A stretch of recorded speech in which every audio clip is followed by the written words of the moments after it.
Welcome back to the Mulberry Book Drop. Hey, Bethany. Hi, Sarah. How you doing? I'm so good, as always. Love to hear it. Okay, so we're in March.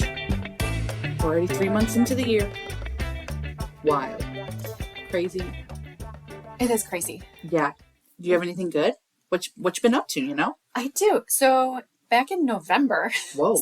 Last year, that feels weird to say, a friend of ours had entered a raffle and he won. And then he was like, well, I'm never going to use this. And it was free classes at a yoga studio. Oh. So he asked them if he could gift it to somebody, and he gifted it to me. Oh. So then it was like he gave me those, and you know how the city, all of our holiday events and overtime. And so I was like, I can't go. And then we went to New York. And so I finally got to go to a class, and I was like, please tell me this hasn't expired. And they said, no, you have time. And so I picked it was a 2-hour class on a Saturday. And I was like, I hope I survive this.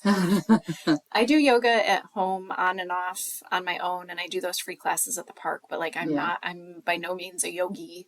So it was so amazing. The teacher was incredibly calm. Everybody in the class was so ridiculously welcoming. Nobody was like uncomfortable being partnered with the new girl. And I have to say, like, I did something that I never thought I would be able to do again. Yeah. And I did a handstand. That's so exciting. Now, I don't want people to think that I'm doing a handstand in the middle of the floor with like no help. It was not like that. Mm-hmm. We were all up against a wall. We were all in partners of 3. So you had 2 people, like one on each side of you.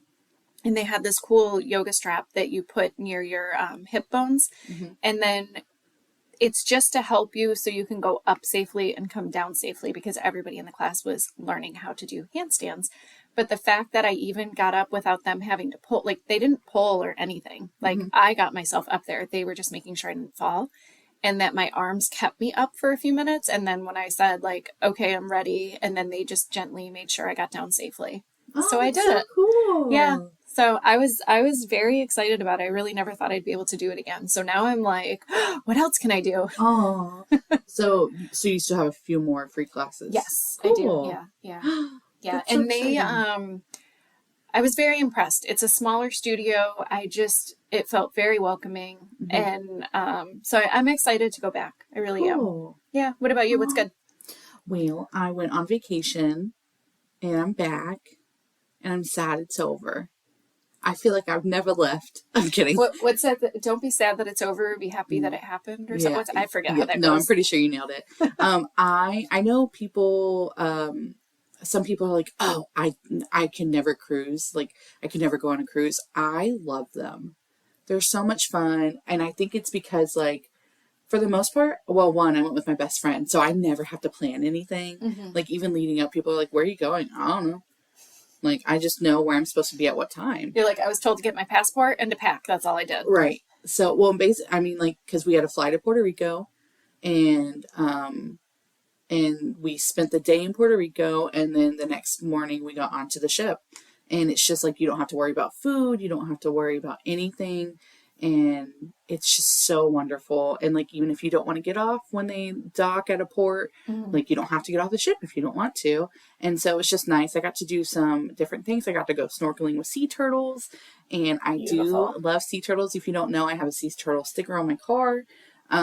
So that was a ton of fun. And it was fun just getting to be in tropical, pretty blue water. Yeah. That's awesome. So anything funny happened lately? Well, this sort of goes along with working out. You guys probably think this is all my family does. This is so not true. We're actually really lazy. We work out, you know? We're pretty lazy sometimes.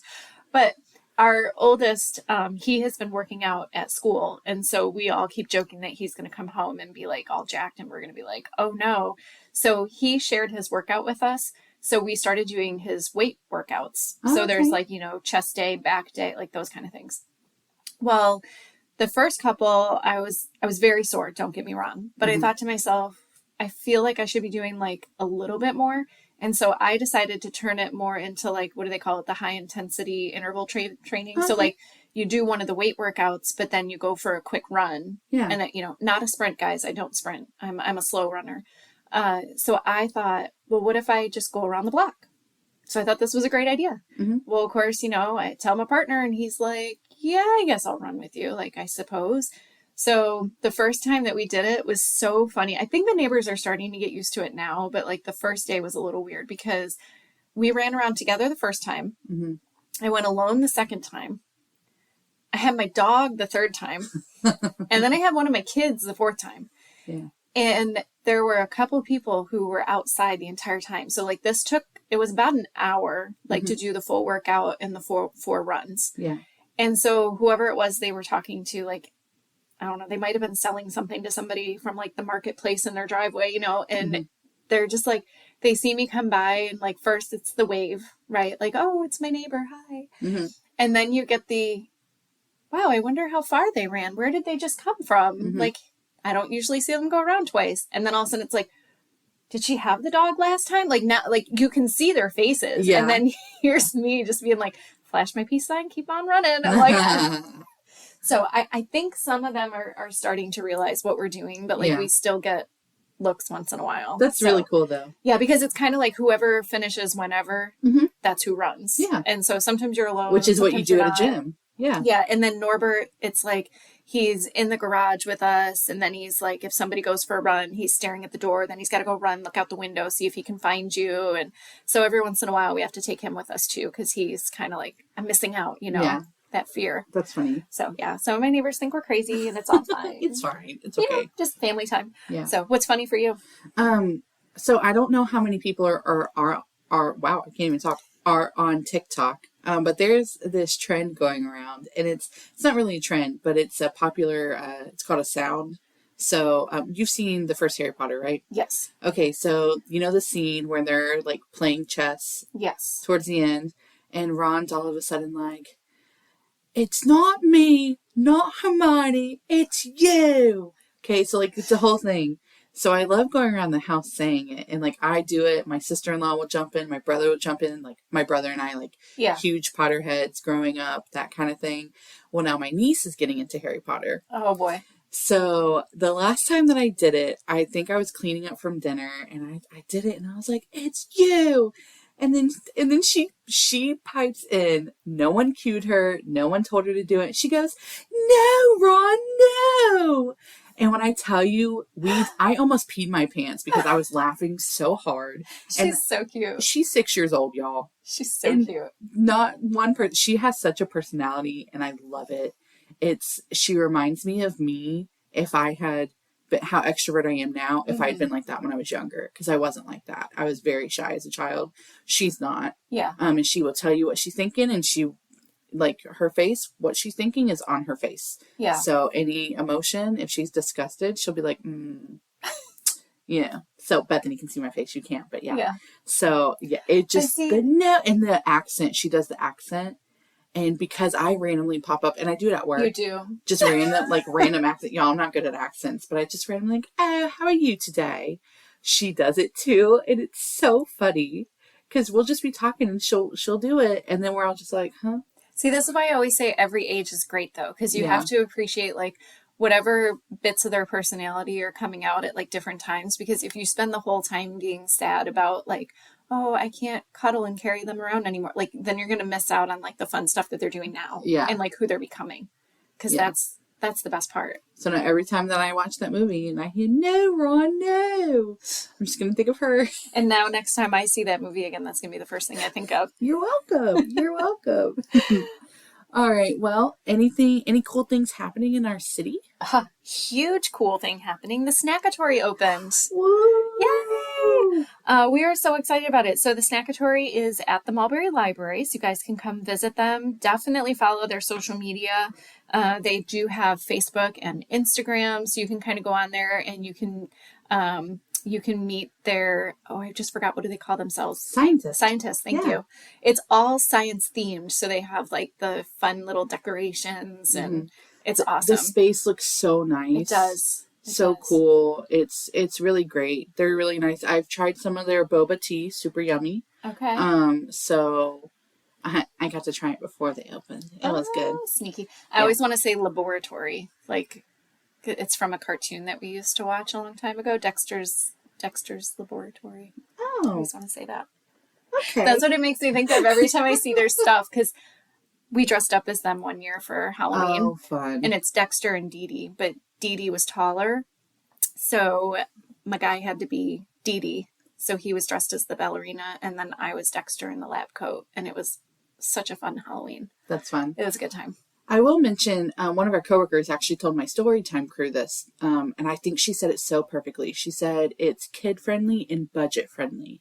Yeah. And I think that's so great. Yeah. So they have a couple TVs in there, and it's just a good time, you know? I do love all the adults, though, that when they first put up their menu to let people know, like, what was coming.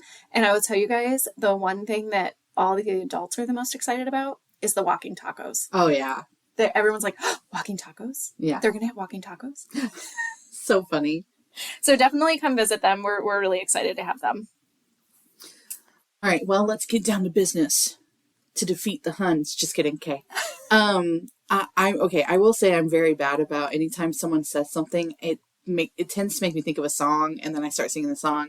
Anyways, we are in March, and at the time that we recorded this, it was not March.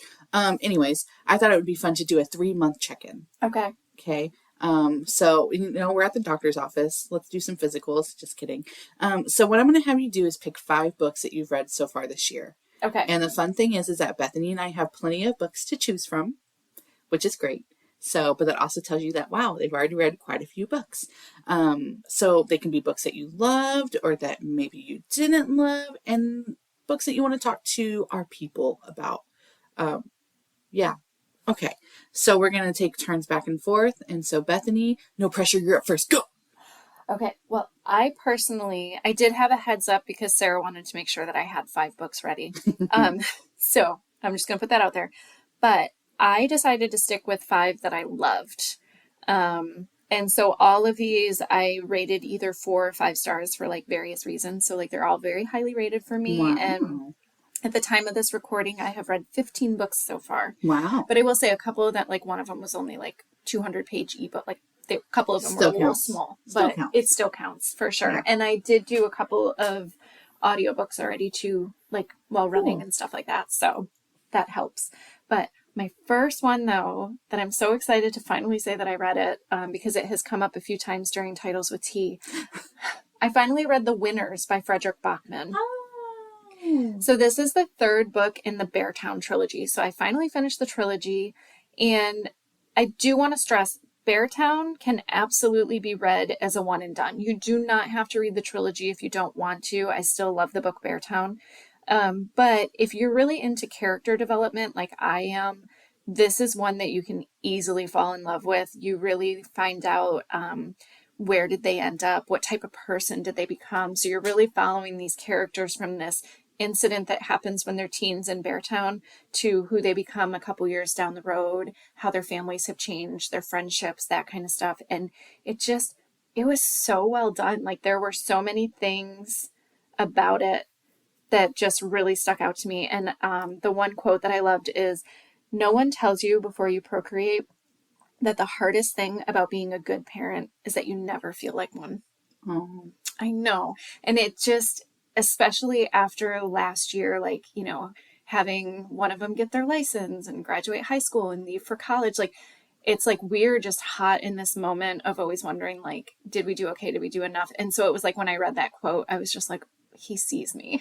But it was like about the characters, obviously, and it was so well done. I just loved the book. I did. So The Winners, the Beartown trilogy. It's really good. Really good. All right, well, I'm going to start with the book that I purposely waited until January 1st to finish, and you laughed at me. I did laugh at you. Well, I wanted it, one, because I wanted it to be my first read of 2024, but I wanted it to count because I was afraid that if I finished it in 2023, that it would just be pushed to 2023 and I wouldn't talk about it. And I would be like, no, that was totally last year. I finished it last year. Like, I want to forget about it, And I will say that I was very weary because of book talk. Because honestly, I'm usually disappointed when I see books on there. I'll be honest. And it's Fourth Wing by Rebecca Yarros. I think I said that right. It was very like, I don't know that I want to read it. And I was like, I feel like it might be a little too overhyped. But my sister-in-law read it and was like, it's my favorite book. And I was like, wait, what? I was like, your all-time favorite book. And she was like, yeah. So when I read it, y'all, it was so good. So good. The way the author wrote, it was a full-on movie in my head. And that, it happens a lot, but like never to where I can imagine the entire scene while the scene is going on. Mm-hmm. Like even the background, the way she writes, even the background characters as, you know, two people are talking. It's the way she writes, you're like, you can picture the scene and these people around them and stuff like that. And I just, oh, you know, it was so good. I love the characters, the plot, everything about it. It was full on 5 stars. If I could have given it more, I would have. And it reminded me a little bit of Divergent, but with dragons. Okay. So, if you don't know what Fourth Wing is about, Violet is weak and wants to be a scribe, but her mother, who's the commanding officer, wants her to be a dragon rider. So now she has to go through this school without dying and hope that she can bond with the dragon. So I will warn you that there's a lot of death in there, because it's basically weeding out the weaklings from the people that they want to bond with dragons. So even when they bond with dragons, there's like a test and they have to fly on the back of dragons, and they don't use, Malanta. Like a harness or something? Yeah. Like a saddle? Yeah, saddle. Yeah. Thank you. And so basically if this person's flying on this dragon and they fall off this dragon, that dragon's like, well, you were weak, don't want you. And they let them basically fall to their death and go to find a new rider. Okay. So it was so good. I know you're trying to get me to read it and you haven't talked me into it yet, but I will say I do love watching you when you talk about this book, because it's been a few weeks since you read it, but like your feelings about it haven't changed. And so like every person you talk to about it, it's like your whole face lights up, the arms start going, like just everything. The arms are flailing. They are. And the hold list is down because at one point I was like over 100 on the hold list. And I think I did end up, it's so funny because for Christmas I got my sister-in-law Fourth Wing and the second one. And, I ended up having, we'll talk about it later, but I'm currently reading the second book, and I'm borrowing her copy because the whole list, I was like, I can't wait. So, okay, what's your next one? So the next one was suggested by one of our regulars at the library. So I had talked to her once about how I sort of have this like irrational fear of fantasy books. It's a genre that I'm still trying to find my space in. And I get really, you're going to say that. I get really lost sometimes in the world building. Yeah. And like, when I mean lost, I mean like, I feel physically lost and just like, I need a map. I need you to be a little more specific. If this world gets too big, I don't know my left from my right, my up from my down. And so I get stressed out. And she suggested this book to me, and it's called Legends and Lattes by Travis Baldree. And guys, I did not know that a type of fantasy existed. I would classify this as cozy fantasy. Okay. So we have cozy mystery, and I would say this is cozy fantasy. Interesting. It was just so easy to follow, very comforting. And so for someone who struggles with world building, it was exactly what I needed in terms of fantasy. So we have this orc who basically she just decides like, this is not the life I want anymore. I'm going to go do something else. I'm going to do it for me. And I'm done with like the drama and the fighting and I don't want it. Okay. And so she walks away and she is going to open a coffee shop because the gnomes taught her how to make coffee. So she is going to make gnome coffee, and she hires this adorable little mouse baker, and she brings in a person to help her like run the business. There's a human who helps build the business. The book is also, it's queer positive, if that's something you might be looking for in your reading. The characters were so incredibly likable. I really, really enjoyed it. And the quote that I saved from this one is, things don't have to stay as what they started out as. Oh, interesting. And I was like, that's so simple and so true. Yeah. But like sometimes we forget. Sometimes we think we're stuck. We're not stuck. Right. We're not stuck. We don't have to be stuck. Period. Yeah. So I really, really liked it. Oh. Yeah. Cozy fantasy. Okay. Cozy fantasy. We found it. Okay. What's your second book? Maybe this will open up a whole new... Oh my gosh, what if? Oh, that'd be amazing. Okay, so the second book that I'm going to talk about is weird. Okay. Weird. And you read it. So it's Mexican Gothic by Oh. Silva Moreno-Garcia. I don't know if I said that right, but it's fine. I read this one for the 2024 Adult Reading Challenge because it takes place in the 50s. It did win the Goodreads Choice Awards for Best Horror in 2020. And it's kind of funny. It's kind of been off and on my list since 2020. Yep. And I gave it a 3.5 rating, and I think I enjoyed it. I'm still very confused if I enjoyed it or not, to be honest. But when it ended, I had a few questions, and there was one part that really had me grossed out. So it's basically, it starts off that a girl receives a frantic letter from her newlywed cousin begging for someone to save her from a mysterious doom. And I was like, oh, let's go. Naomi, I guess is how you'd say her name, heads to High Place, a distant house in the Mexican countryside. She's not sure what she's going to find. She finds out secrets slowly as she is there. And the direction that the book took, I was not expecting. Still a little like, that happened. Okay. Yeah. Couple things that have me go, that happened. Okay. So, yeah, I think I enjoyed it.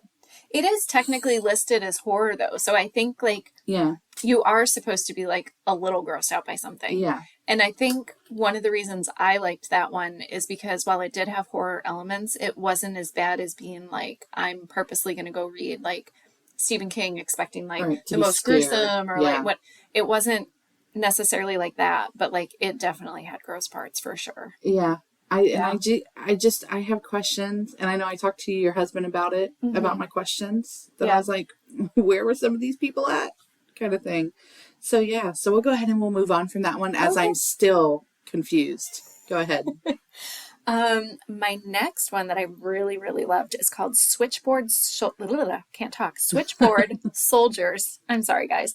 By Jennifer, I think it's pronounced Chiaverini. That's how I always say it. I don't know if that's correct. She used to do all those quilting books. Remember the, like, quilting series? That so popular. Yeah. But she has since in the last few years switched into more like historical fiction. Which I'm a fan. Yes. And this one, the reason I loved it so much is it's actually World War One. And it's a lot harder to find fiction titles about World War One. It's like World War Two, like those books are so prevalent. World War One, not so much. This one though, it follows the Hello Girls, which are the switchboard soldiers. So a hello girl, they were the ones that, you know, when you would try to make a phone call and they would have to, what's your extent? And then they'd have to move the thing and plug it in and all that stuff. And so these women, like, the book starts right off with the letter from, like, the telephone company, like, hey, if you think you would qualify, we are actually going to be taking you ladies as soldiers overseas because we need you at the front lines. And it was incredible. The way she told the story, I just absolutely loved it. There were two characters that were based on real switchboard soldiers. And I did look up those ladies after I finished the book. I found some newspaper articles and all that stuff. So that was really cool. And then the other characters are almost more a collage, I guess, of like some other people. But it was just incredibly well done. And my quote from that one, because, you know, I love my quotes. I saved one from all these books. It's, the one who remains calm controls the outcome. It's good, right? I like that. Yeah, I definitely would suggest this book if you're into historical fiction. I think I have that one on my big list that I made for the reading challenge this year. Okay. That one's definitely on that list. So we'll have to see if I get there. Yeah. Because I tried to put like 4 or 5 books from each decade on the list. Because, you know, what if you're not in the mood for one?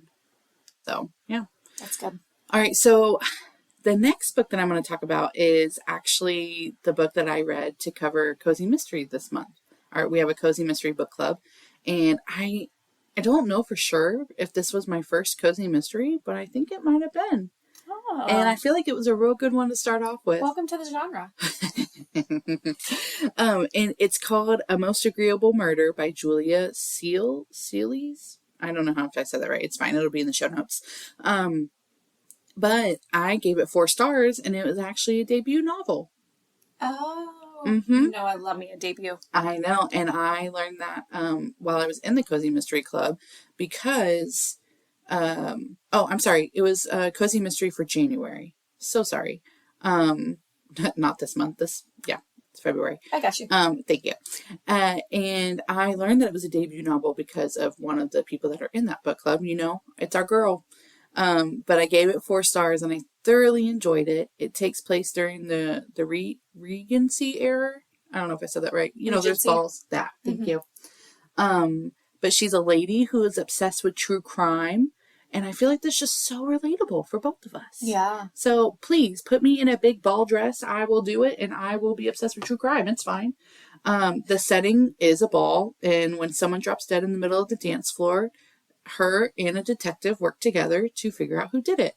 And it was so fun trying to figure out who did it while everyone had secrets. Everybody in the whole book had secrets they did not want to share. So it was fun that even though you're trying to figure out who did it, there's like other stuff going on and you're just like, oh my gosh, which really had like nothing to do with the main plot. But then it also does because you find out they're hiding secrets and you think it's that they killed him.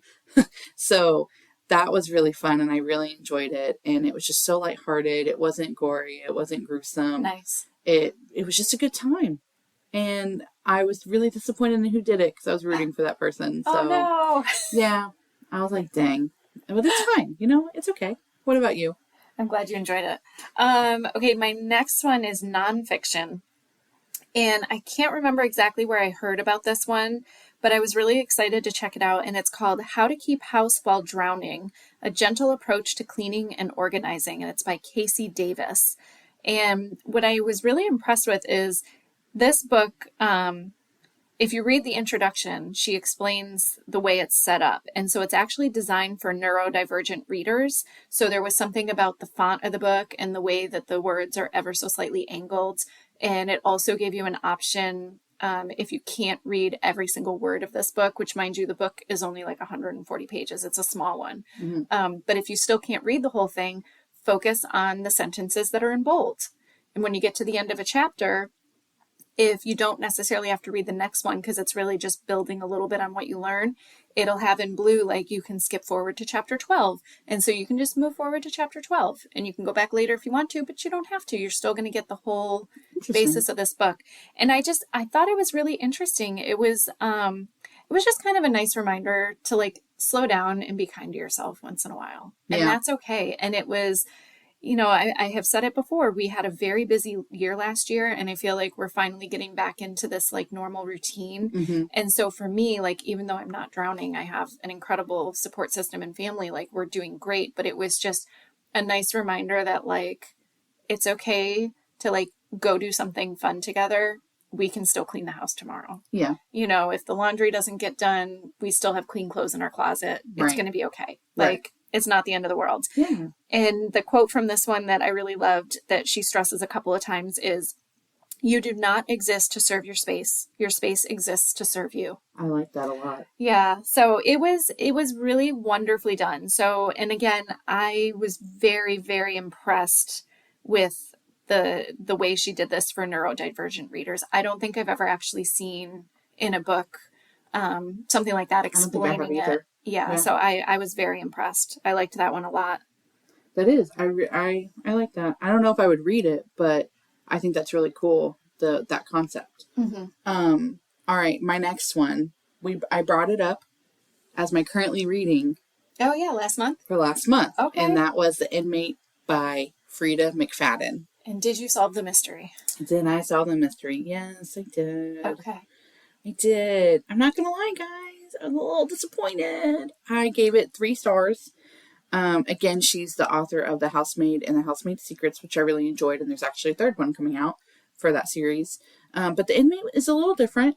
But I gave it 3 stars because I figured it out and I still enjoyed it. But, I kind of have an issue, and I know I've talked about this before. I have an issue when an author doesn't give their main character common sense and makes them seem, for lack of a better term, stupid. It's like when I complain about like a character who's drunk all the time. Yes. Because you just want them to not remember what they did. Right. And that is a cop-out to me. Yes. And okay. And once you hear this, you're going to be like, oh. So this is the synopsis of the book. There are 3 rules Brooke Sullivan must follow as a new nurse practitioner at a men's maximum security prison. 1. Treat all prisoners with respect. 2. Never reveal any personal information. 3. Never ever become too friendly with the inmates. But none of the staff at the prison know Brooke has already broken the rules. Nobody knows about her intimate connection to Shane Nelson, one of the prison's most notorious and dangerous inmates. And they certainly don't know that Shane was Brooke's high school sweetheart, the star quarterback, who is now spending the rest of his life in prison for a series of murders, or that Brooke's testimony was the one that put him there. But Shane knows, and he will never forget. Dun, dun, dun, dun. I almost feel like she wouldn't have gotten the job if they had done the appropriate checks, because it would have been in the court transcripts that she was part of the trial. Yeah, and I already found the flaw. I was kind of irritated because I was like, but also like as the book goes on, her common sense, not just with that person in the book, but also like 2 other people in the book, and I did figure it out. And this was the book that I was even like, no, Bethany, something else is happening. I was like, there's got to be like a third. Yeah. There's got to be someone else, something. And there was. And I was just like. But I still feel like 3 stars is a very solid rating. And yeah. Especially if you don't read quite as much sometimes. Right. Because when you read a lot, sometimes you almost get used to like the formula. Yes. Right. And so we kind of sometimes know like, you're trying to point in that direction to distract me, but I'm still going to look over here. And so I could see a lot of people who might be completely surprised.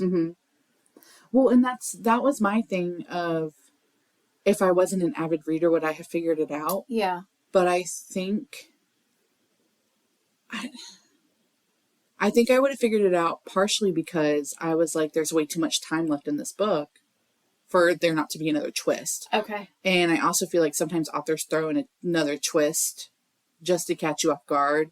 But I'm like, okay, no, that was actually a very annoying twist. And I'm not caught off guard. Yeah. I'm just annoyed.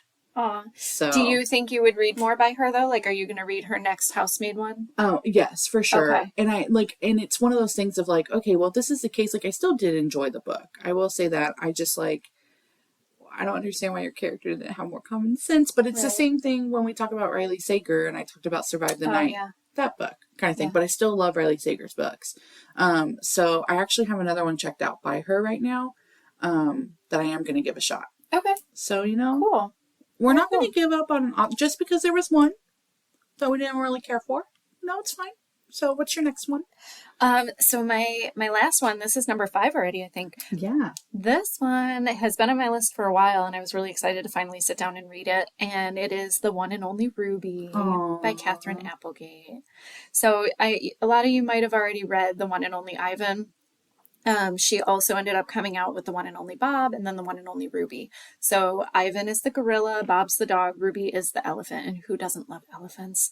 And she's just so sweet.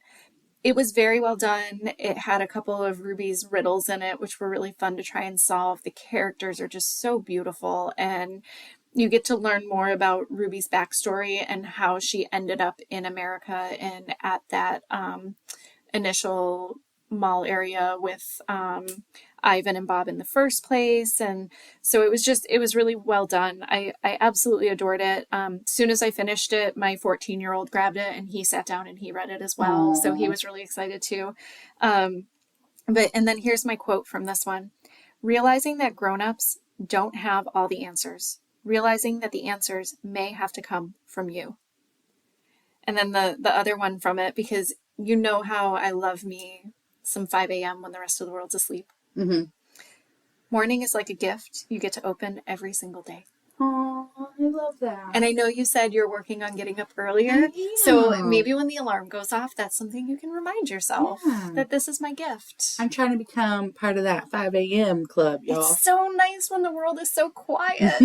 But it's a great book, though. I really love all 3 of those books, honestly. So if you're ever looking, especially for like a read aloud with, if you have a child or a grandchild or something that you might want to do a little book share with, they're wonderful. Awesome. All right, so my last book, number 5. We're gonna take a big right turn, and we're going to go to nonfiction. And I've actually read quite a few. I think I've read like 4 so far this year, which is, I feel like that's pretty big for me, a little bit. But this one is actually one that you've read, and it's called Counting the Cost, and it's by Jill Duggar and Derick Dillard. I gave this one 4 stars, and it sent me down a rabbit hole, for sure. So I thoroughly enjoyed this book, and I will say that my mom and I were those people that I grew up and we watched 19 Kids and Counting. We watched the Duggar family. If you don't know who they are, they're on TLC. They are part of the IBLP. I think I'm saying that right. Basic Life Principles. Yes. And they wear like the long skirts, very modest, all that. And she wrote a book. Her sister also wrote a book. And I read that one, I want to say last year. In this book, I thought she did it very tastefully. And I feel like she told the truth without bashing anybody. And I think that was really great. And it sent me down a rabbit hole. I think I watched like 4 documentaries. It probably would have gotten 5 stars, except that you know how big I am into timelines in a book. I like the timeline to go in order. And so when an author, especially if it's nonfiction, all of a sudden it just does like these time jumps. I'm like, okay, I got to catch up to you. I got to get back there. Cause what? Yeah. And I'm like, hold on. I was like, we were just 10 years into the future. Now we're going 10 years back. What? So that kind of thing. And I think just realizing the truth and realizing what was actually happening behind the scenes, because they did put out that they were this perfect family, but then you actually find out, oh no, okay, far from perfect. Okay. And so just, I really respect anyone that speaks their truth, especially if it is something that is technically going against their parents. And, I actually listened to a podcast, last week, on an episode that they were on of a show that I just started listening to. And it was basically like, okay, so what's happened since the book's been released? Because it's on the New York Times bestseller list. It has been for a minute. And they were like, no, we've talked to our families. And she even mentions in the book that her and her parents and her husband, like, were trying to go through therapy. And she said it is a little awkward. They're never really alone with her parents, which is fine. So I really respect someone who speaks their truth and realizes that, okay, just because this happened to me doesn't mean that I have to turn away from all these other people or all these other things. And so, and especially like her religion and stuff like that. So I thought it was really good. Awesome. So, yeah. So I have one more question for you. What's that, Sarah? What are you reading? So this book is called The Busybody by Kemper Donovan. I'll be honest. I found it while I was processing the new books. And it looked really interesting. And I was like, So I quick placed it on hold for myself. And I didn't realize that there was no hold list. So I got the first one. So I got the first checkout. That is the absolute, y'all, that feels like an absolute treasure when it happens. It did. I wasn't expecting that. But it was, I loved the cover. I don't have it in front of me right now. I'll just show it to you when we get back. But the cover really intrigued me, and I'm like such a sucker for good cover art. Mm-hmm. But then when I looked at the blurb, because like when you're processing the books, you have to double check the genre and all that. And it says, in this fresh, fast-paced modern murder mystery, a ghostwriter is chosen to collaborate on a presidential candidate's memoir, only to discover just how much trouble a smart woman with time on her hands can get into. Ooh. And I was like, that just sounds fun. Yeah, it does, for sure. Yeah, and I think like the whole concept of a ghostwriter is really fascinating too. Mm-hmm. I'm very fascinated. There's a podcast I listen to where she's interviewed a few ghostwriters, and even though they can't tell you who they've written memoirs with, I don't know.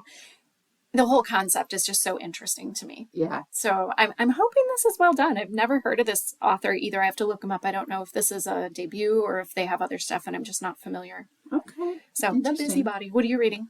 I'm reading Iron Flame by Rebecca Yarros, which is the follow-up book from Fourth Wing. And I cannot say a single word about it because if I do, then that gives away the entire Fourth Wing book. So we're not going to do that. And I'm just going to sit back and I'm going to read it and I'm going to enjoy it. And then if you want to talk about it when you come into the library, we can do that. But that sounds good. Because I think I'm like a few chapters in. And if I were to even say anything, you would be like, oh, okay, well, now I know how Fourth Wing ends. You just need to have a sign. Spoiler alert. Right. So we're not going to do that. So, but if you have any of the books that we mentioned today that you read and that you loved, we'd love to hear from you, or any suggestions, maybe any cozy fantasy books that Bethany can dig her hand, claws, whatever you want to call it, into. That would be really cool too. And you can reach us at themulberrylibrary@gmail.com, Instagram, Facebook, whatever you want to do. And with that, happy reading, Mulberry.